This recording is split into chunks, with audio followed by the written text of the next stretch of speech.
Bismillahirrahmanirrahim. Bismillahirrahmanirrahim. Assalamualaikum warahmatullahi wabarakatuh.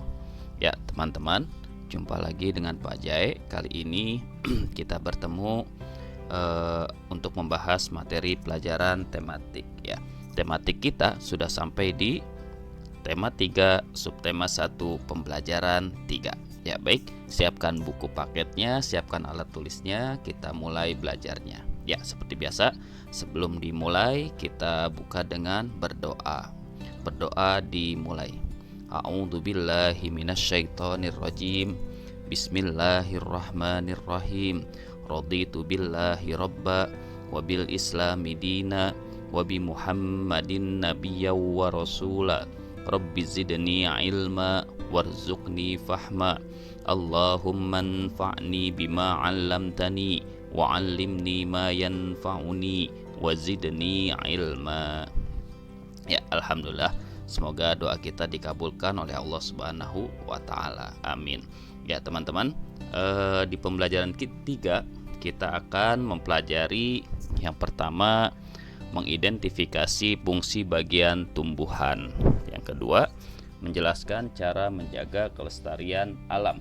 Dan yang ketiga, membuat pertanyaan tentang cara menjaga kelestarian lingkungan. Ya, baik, kita mulai materinya.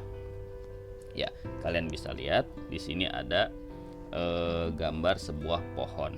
Nah, tumbuhan itu memiliki bagian-bagian tubuh seperti halnya manusia. Nah, setiap bagian tubuh dari tumbuhan ini mereka memiliki fungsinya masing-masing. Ya, seperti kita ada tangan, ada kaki, ada kepala, itu memiliki fungsi masing-masing. Begitu juga dengan sebuah pohon atau tumbuhan. Nah, pohon atau tumbuhan ini ada beberapa bagian-bagian. Yang pertama, paling bawah yaitu adalah akar. Setelah akar akan ada batang. Setelah batang nanti akan ada bunga, daun, dan buah. Serta dalam buah ada biji. Ya, apa fungsinya? Fungsinya akar itu adalah untuk menyerap air dari dalam tanah. Ya, yang kedua, batang berguna untuk menyalurkan air dan zat hara ke bagian tumbuhan yang lain.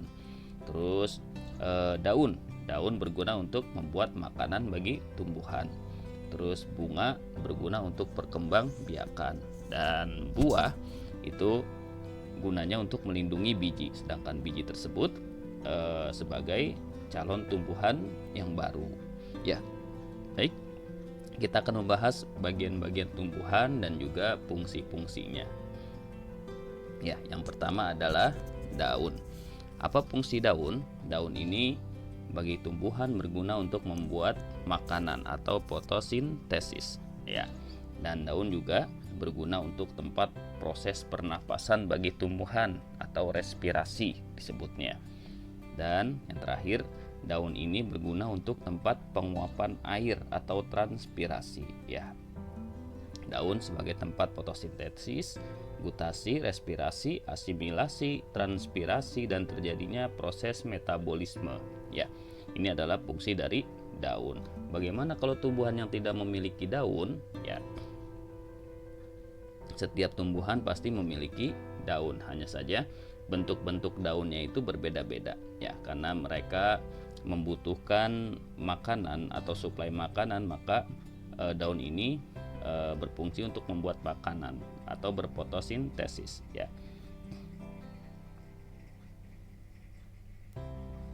yang kedua ada batang. Nah, batang ini adalah bagian tumbuhan yang berada di atas tanah. Biasanya bentuknya yang paling besar. Ini namanya batang. Nah, fungsi dari batang tersebut itu menyalurkan air. Selain air juga dia menyalurkan zat hara dan zat makanan ke seluruh bagian tumbuhan. Terus batang juga merupakan tempat tumbuhnya daun dan juga buah. Ya, yang ketiga, fungsi dari batang ini adalah tempat menyimpan cadangan makanan. Ya, batang ini menyalurkan air dan mineral dari akar ke daun, menyalurkan hasil fotosintesis dari daun ke akar, dan menyimpan cadangan makanan. Ya, jadi setiap batang itu pasti pohon menyimpan cadangan makanan. Oke, berlanjut. Bagian tumbuhan yang berikutnya adalah bunga. Bunga ini memiliki peran yang sangat penting dalam perkembangbiakan tumbuhan. Kenapa? Karena pada bunga terdapat alat-alat perkembangbiakan, yaitu putik dan benang sari.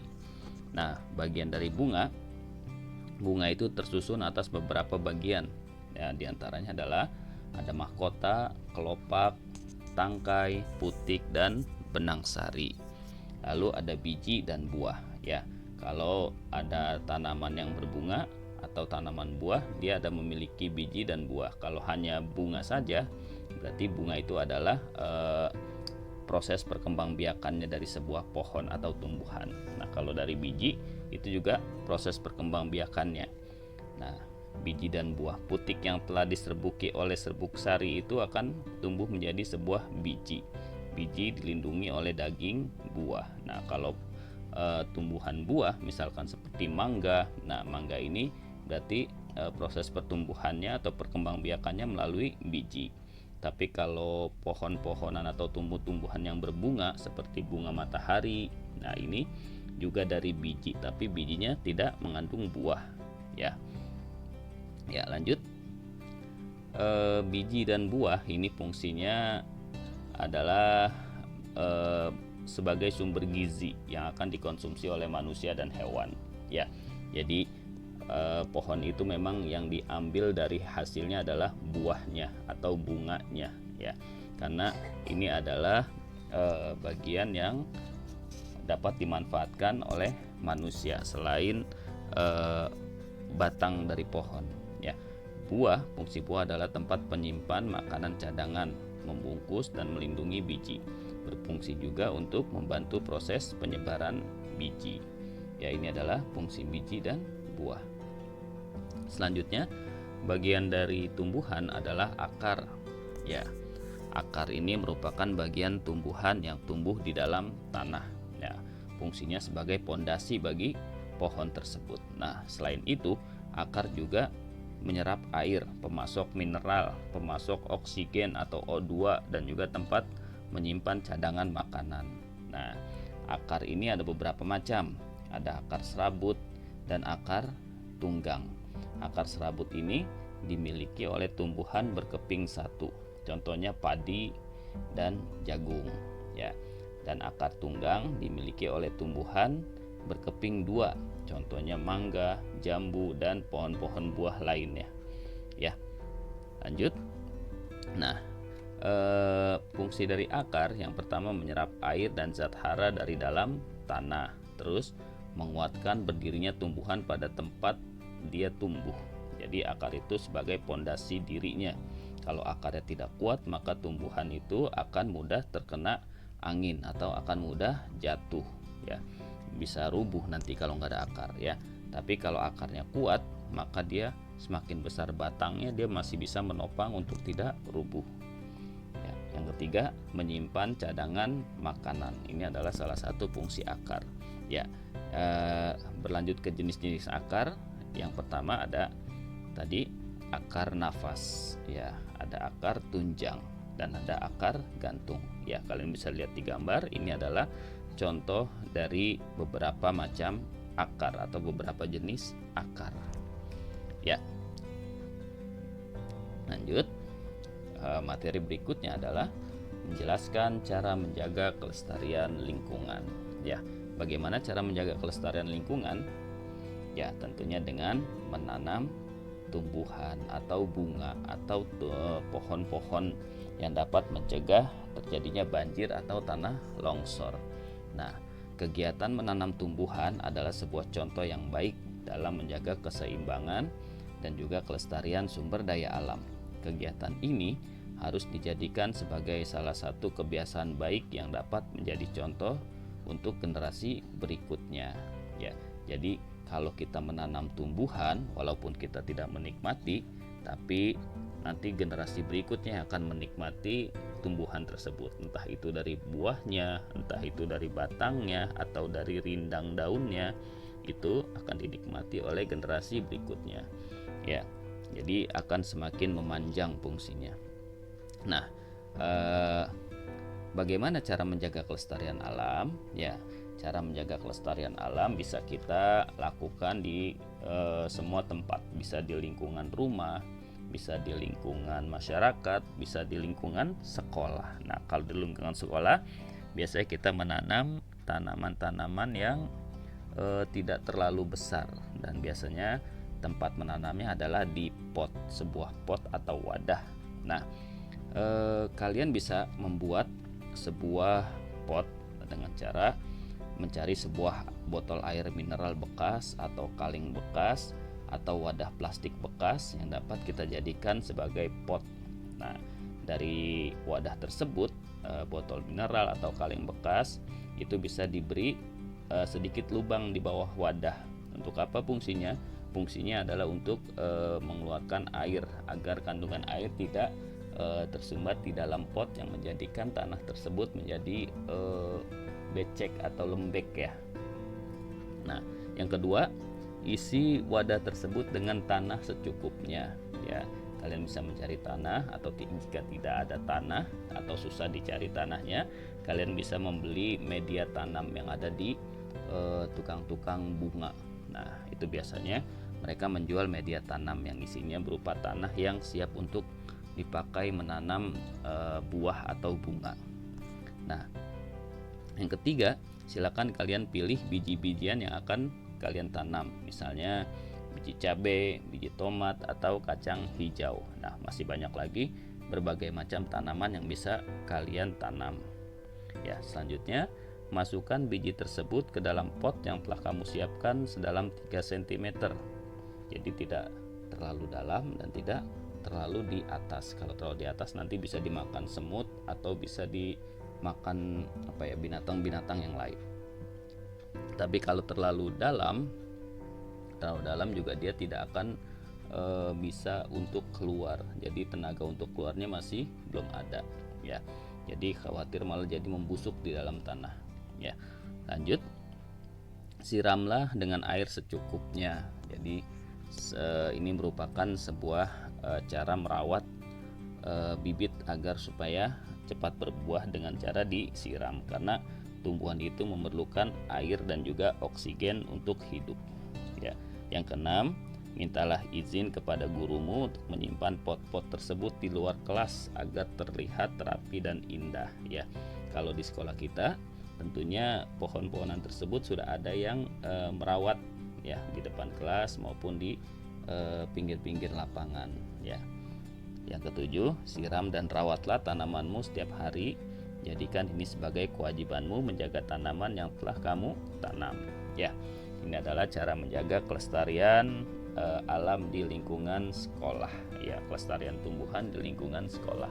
Kalian bisa praktekkan nanti di sekolah jika memang memiliki sebuah bibit atau biji yang dapat ditanam, kalian bisa tanam di depan kelas kalian ya.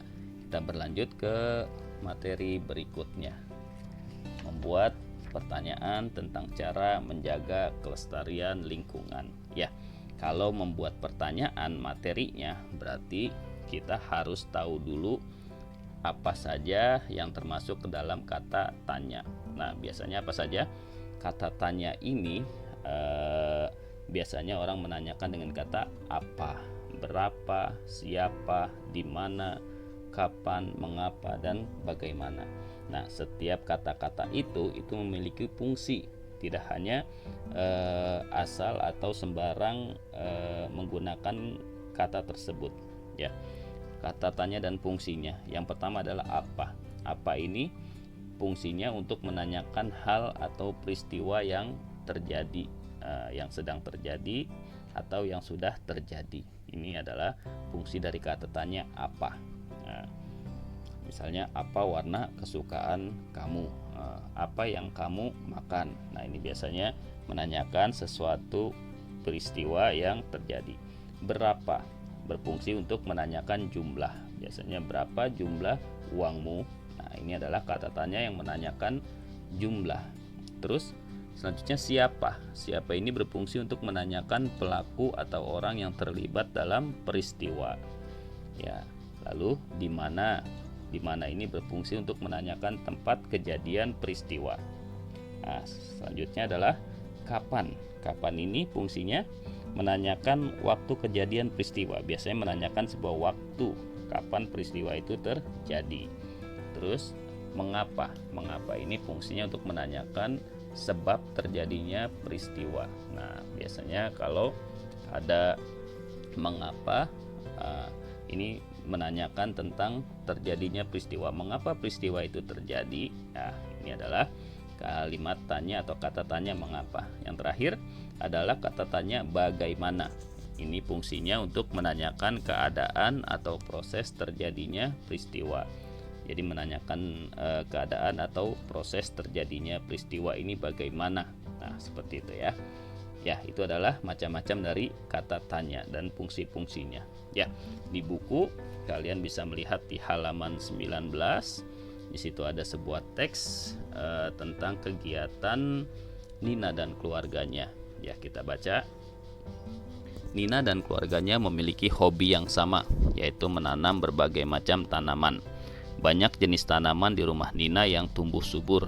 Ada berbagai macam bunga, misalnya bunga mawar, bunga melati, bunga matahari, dan bunga sepatu.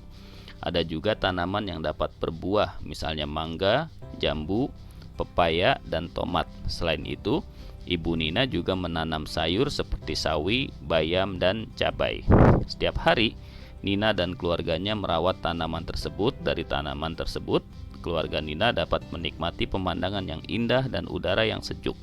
Selain itu, apabila tanaman tersebut berbuah, mereka juga dapat menikmati buahnya. Ya, dari kegiatan Nina di atas, kalian bisa buat sebuah pertanyaan tentang cara menjaga kelestarian lingkungan dan juga manfaatnya. Silakan kalian bisa membuat pertanyaan dari kata apa, bagaimana, mengapa, di mana, ya kan. Terus selanjutnya dan banyak kata-kata tanya yang lain. Silakan kalian buat, silakan kalian berlatih membuat sebuah pertanyaan dan pastikan pertanyaan tersebut memiliki jawaban. Ya, dari kalimat di atas kalian bisa membuat sebuah pertanyaan yang memiliki jawaban. Jadi tidak boleh keluar dari teks yang ada. Misalkan apa warna baju Nina. Nah, ini tidak ada di dalam teks, jadi tidak boleh ditanyakan. Ya, jadi pertanyaan itu, cara membuat pertanyaan adalah kalian harus memahami isi teksnya. Setelah itu baru kalian bisa membuat sebuah pertanyaan, atau ada sesuatu informasi yang belum kalian tahu dari sebuah teks, lalu kalian jadikan sebuah pertanyaan. Ya, silakan berlatih dan semoga kalian bisa membuat sebuah pertanyaan dengan baik dan benar. Ya, teman-teman, itu saja materi kita kali ini. Semoga apa yang Pak J sampaikan bermanfaat dan menambah pengetahuan kalian. Ya, kita tutup dengan baca hamdalah dan doa kafaratul majlis. Alhamdulillahirabbil alamin. Subhanakallahumma wa bihamdik asyhadu alla ilaha illa anta astaghfiruka wa atubu ilaik. Ya, sekian dari Pak Jae. Billahi taufik wal hidayah, kurang lebihnya mohon maaf. Assalamualaikum warahmatullahi wabarakatuh. Alhamdulillah.